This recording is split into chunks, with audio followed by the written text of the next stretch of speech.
Hey guys, Chance of Equipped Indoors. You see I'm wearing a German Flecktarn poncho, or shelter half if you will. And you can see the other half that is set up behind me, and we've got Joe Flowers down here making a fire. And one of the things that I like about this is you can put your hands through, and that'll enable you to shoot a bow or a rifle or whatever you need to do. Another thing, the bag that the whole thing comes in actually turns into the hood. So you can drop your hands in, get complete coverage. You can pop your hands out. You can wear the hood or not wear the hood. Now, you're probably asking, why would you want to even own something like this with all the new high-tech Gore-Tex and stuff like that out there? Well, one reason is, in keeping with the theme of urban survival and moving from one place to the next, one of the things you want to look at is caches. And a cache is simply a place where you hide things that you want to get to later. Throughout the history of America, there was a lot of caching done in the early times, especially with the trappers, the fur traders. They were not able to travel the full distance with the gear they could carry, so they would travel a certain distance and they would cache things, and then they'd go back and travel a further distance.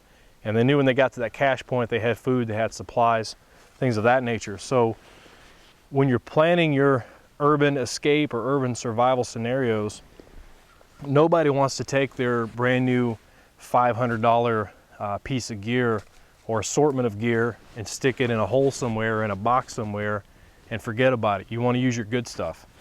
The good thing about military surplus, and I know Adam's talked about some surplus items earlier, is for a fraction of the cost of modern gear, you can get really great serviceable gear that when you need them, they're going to work for you. It's not maybe something you use all the time, but when you get there and you open up that cache, you maybe only have $100 into what you've got in the cache, and it's going to include food, water, possibly ammunition, and something like this. Now, because caches are generally small, and the problem with a cache is normally the more secure it is, the harder it is to get that thing back out. One of the last things that I would do, and you hear people talk about caches, mostly they talk about burying something. Burying something takes a lot of effort, takes a lot of effort to retrieve. It's not something you can get to fast, and ordinarily you want to do it in a cover and conceal position. There's various ways you can cache things that you can get to rapidly, and we'll go over that later on. But now that I've got this tarp, I've got personal protection on my body from the elements. I can set it up as a shelter and have protection, but also it gives me camouflage. So let's say, you know, I'm in the clothing I'm in now, or I'm in a pair of jeans or whatever I'm wearing, and I need to get out of Dodge, I need to move fast, I've got my EDC and that's about it. Let's say I've got my cache set up in a little patch of dirt or a patch of wood somewhere in the city. I've got camouflage now. And a lot of people make a big deal about being the gray man, about not wearing camouflage. And to a certain level, I agree with that. But once you get in the woods, you don't want anybody to see you.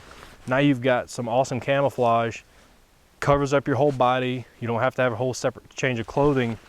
And like I say, it's canvas. The good thing about canvas, you can do an oilskin type treatment on it if you want to give you some more waterproof capabilities. And I think it's going to be a really cool piece of gear. I look forward to using this more and checking it out. So with that being said, I'm Chance Sanders here with Equipped Endure. And remember, be safe out there. And if you're not always prepared, you're never prepared.